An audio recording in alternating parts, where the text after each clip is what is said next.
I've always believed that architecture shapes the soul of a city. My name is Peter Hawthorne, and I was born into a family of modest means in the shadowed underbelly of New Orleans.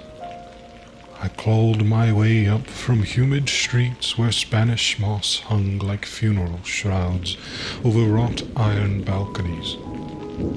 As an ambitious urban designer, I poured my life into sleek, modern high-rises that pierced the skyline like defiant spears, symbols of progress amid the decay of old-world superstitions. But my secret?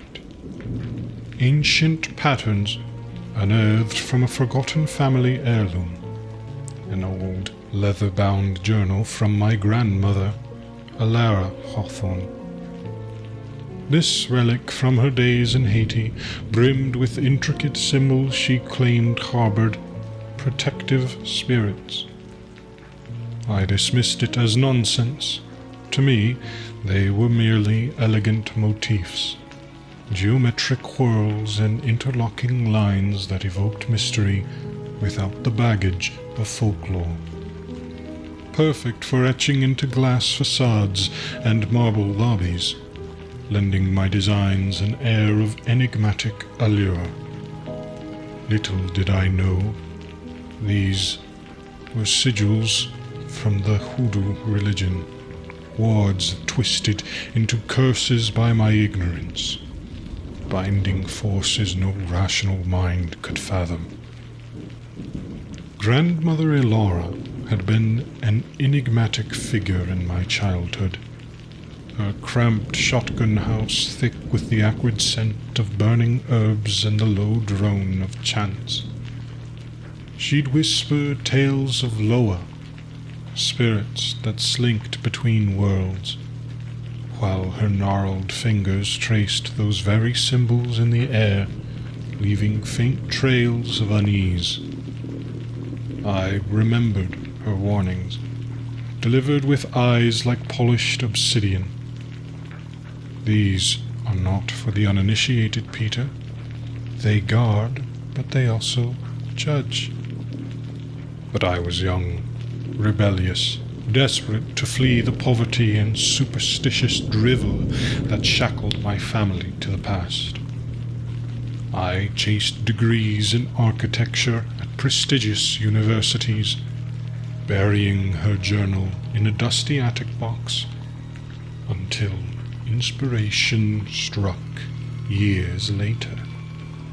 Weaving those patterns into my buildings felt like a clever nod to heritage, a marketing gimmick that distinguished my work. Investors adored the mystical flair, and critics praised the ethereal depth. How foolish I was, toying with flames I couldn't even perceive. The unveiling of my newest triumph, the Ibon Spire, was a glittering affair beneath the relentless glare of city lights.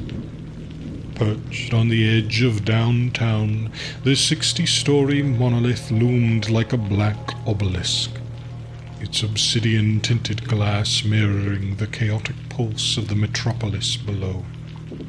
The event drew elites, suited investors with predatory grins, socialites dripping in diamonds, and journalists scribbling notes on the revolutionary fusion of modern minimalism and ancient artistry.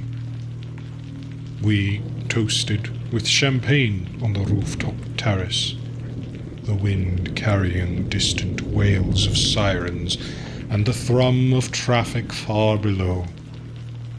I stood there, glass in hand, watching the sun sink behind a jagged horizon, staining the sky in hues of blood and bruise. The patterns gleamed subtly in the fading light, woven into the building's very bones etched into elevator panels, embedded in lobby mosaics, even concealed in structural beams. They seemed to pulse with an insidious life of their own, but I dismissed it as Twilight's deceitful play. Within days, whispers seeped in from early residents, like leaks in a dam on the verge of rupture. Frantic emails and hushed calls flooded the management office I'd established on the ground floor. A tech executive on the 20th floor reported flickering shadows in the hallways that murmured half-heard confessions, echoes of buried regrets, like a lover's betrayal or a child's forsaken promise. "It's like the walls are exhuming my secrets," he wrote, his words laced with creeping dread. Others joined the chorus. A lawyer haunted by ghostly cries of cases she'd lost, lives shattered by her ambition. A retiree tormented by visions of squandered youth. Just architectural quirks, I assured them, in hastily convened meetings in the opulent lobby, where the symbols swirled underfoot in polished stone. I blamed faulty lighting or overactive imaginations, touting how the building's sharp angles and reflective surfaces created an immersive experience. I forced a smile, my voice echoing unnaturally in the cavernous space. Nothing more, I insisted, even as a chill slithered up my spine when I glanced at those etched patterns, now seeming to writhe subtly at the edge of sight. Eager to immerse myself in my creation and monitor the disturbances firsthand, I relocated to the penthouse on the 60th floor. The move was seamless. My belongings arrived in sleek crates, unpacked by silent staff who averted their eyes. The suite was a masterpiece of luxury, vast expanses of glass framing the throbbing city below, minimalist furniture in shades of charcoal and steel, and those insidious symbols integrated into every surface. From veins in marble countertops to faint engravings on door frames. That first night, as rain lashed the floor-to-ceiling windows like spectral accusations, the anomalies assailed me with unrelenting force.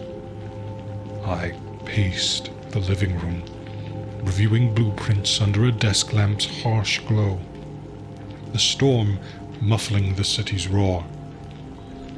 Thunder growled like distant artillery, and the lights flickered, casting elongated shadows that slithered across the walls. At first, I blamed the wind, but the shadows stretched unnaturally, coiling like smoke from a funeral pyre. They formed illusory corridors branching from my walls, yawning into impossible abysses. Curiosity eclipsed caution. I stepped into one, convinced it was fatigue's optical trick. But as my foot crossed the threshold, reality warped. The air thickened, heavy with stale perfume and festering regret, ensnaring me in a vivid reenactment of my past. There was Sarah, my ex-fiancée, her face twisted in anguish as I chose a late-night deadline over her pleas. We were in our old apartment, the one I'd forsaken for boardrooms and blueprints. "Peter, please," she begged, her voice crackling like brittle bone. You're building walls between us. I watched myself turn away, eyes glued to my laptop, murmuring excuses about one more project. The scene unfolded in excruciating detail, her shoulders slumping, a tear carving her cheek, the door slamming with finality. But this wasn't memory. It was alive, tangible. I felt the room's chill, smelled rain seeping through cracks like rot. Panic clawed at me as I tried to retreat, but the corridor twisted deeper. The scene morphed like liquid shadow. Now a boardroom where I'd sabotaged a colleague's pitch for my promotion. Marcus, a rival designer whose ideas threatened my rise. I saw myself leaning in, whispering doubts to investors, sowing mistrust. His eyes hollowed with betrayal as his presentation crumbled, his career unraveling. "You snake," he hissed, his voice reverberating off unseen walls. These weren't recollections. They gnawed at me, dragging me into a maze of my own forging. Hours blurred into days. I'd escape one corridor, gasping and disoriented, only to stumble into another, reliving failures that shredded my sanity. The time I ignored my father's dying calls for a site visit. Friendships withered in pursuit of acclaim. Each turn unleashed new torments, shadows whispering condemnations. Ambitious fool, heartless climber. Sweat soaked my shirt.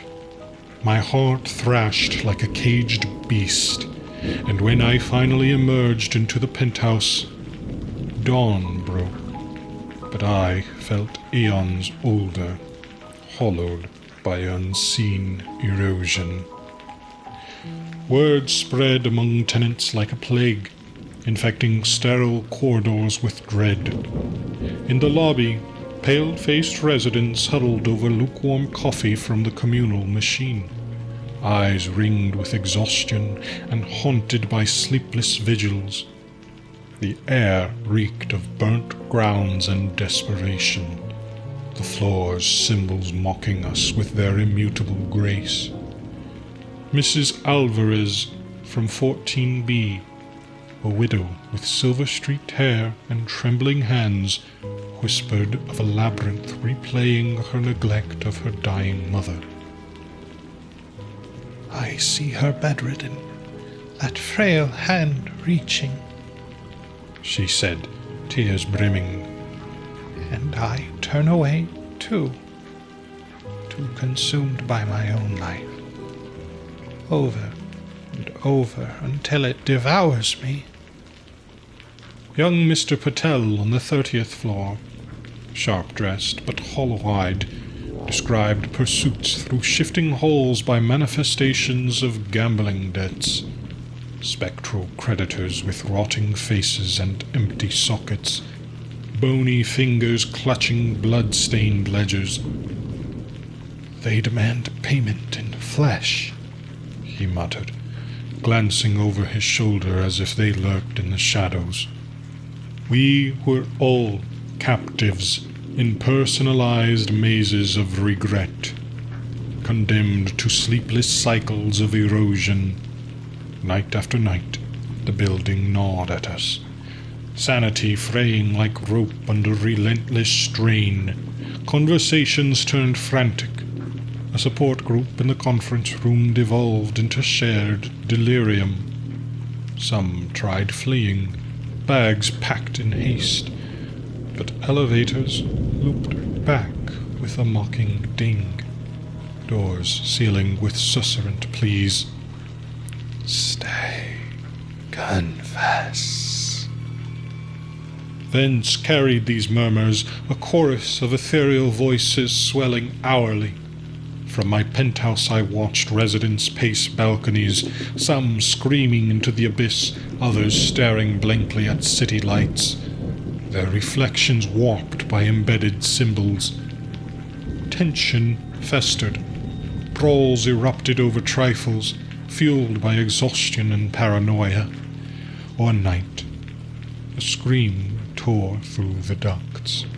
A tenant on the 40th floor leapt from his window, his body a crumpled shadow on the pavement. Police called it suicide, but we knew. The Labyrinth had devoured him, offering escape only in oblivion. Desperation called me toward truth, a ravenous hunger eclipsing terror. Locked in my penthouse amid a raging storm, I unearthed the heirloom journal, its yellowed pages brittle under my fingers, inked with grandmother's precise script.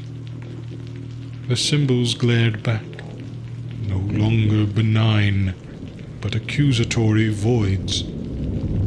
I cross-referenced them feverishly, scouring online archives by screen's pallid glow, shadows dancing like wraiths. When fragments emerged, whispers of Haitian voodoo lore, I had dusty tomes delivered from forgotten libraries, their arrival a knock like a death knell. Poring over them by candlelight, flames guttering as if breathed upon by the unseen, I unveiled the horror. These were Vives, sacred diagrams invoking Loa like Baron Samedi, guardian of the dead, or Erzuli, mistress of love and sorrow. Grandmother, a practitioner I'd scorned, had left the journal as a warning, her final entry a plea. Peter, if you read this, heed the power. Misuse binds the user eternally. By embedding them without ritual, sans offering chants or blood to balance their essence, I'd cursed the spire. It had become a nexus of regret, a sentient entity feasting on souls, amplifying hidden shames into palpable torments. The symbols, perverted by ignorance, inverted protection into snares. I was the unwitting architect of this abyss. Ambition the spark that damned us. Guilt surged like a tidal wave. I paced, journal clutched like a talisman, the weight of my dismissals crushing. Grandmother's face haunted me, her stern gaze, stories I'd mocked as I chased skyscrapers and glory. How often had she tried to teach, only for me to flee? That final night, shadows coalesced in a crescendo of horror, shattering barriers between our nightmares. It began with a guttural groan from the framework, as if steel bones writhed in agony. The air thrummed with collective moans, a symphony of despair vibrating through floors, merging individual mazes into a vast, interconnected labyrinth. It fused regrets into a sprawling hellscape. Walls dissolved and reformed, corridors stretching infinitely, teeming with grotesque pursuers, amalgamations of lost loves, broken vows, unspoken shames. Decay's stench mingled with Fear Sweat's metallic tang. I traversed it, heart lodged in my throat, evading hulking forms with Sarah's tear-veined eyes and Marcus's accusing claws, melding into abominations that lumbered with guttural howls. Deeper, the labyrinth's heart pulsed with sickly luminescence, confronting my deepest shame. Grandmother's spectral form, wrinkled face etched with foreboding, materializing from swirling gloom. She stood in a facsimile of her house, herbs smoldering in braziers that cast flickering light on wave-marked walls. "Peter," she rasped like dry leaves. "the symbols are not toys. They bind what should not be bound." I'd rejected her, scoffing at voodoo nonsense, as I packed and left without glance. Now her wraith clawed me, forcing me to relive that dismissal, her hand on my arm, eyes pleading my derisive retreat. Warnings echoed in twisting corridors, amplified by the building's malice. "You bound us all, Peter. Your ignorance is our prison." Tenant specters joined, Mrs. Alvarez's frail mother accusatory, Patel's rotting creditors, laughter grinding like bones. I fled, lungs aflame, the maze shifting to seal exits, air thickening like a noose. In frenzy, I clawed back to the penthouse, shadows snapping like rabid jaws. From the journal, I improvised a reversal. Candles from storage, a ring of salt poured with quaking hands, a crude altar on the coffee table.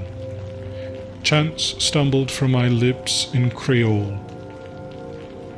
"Baron Samedi, release these chains. Ere Zuli, wash away the regrets." Candles flared, shadows recoiling, the murmurs dimming, walls steadying. Hope flickered like dying embers.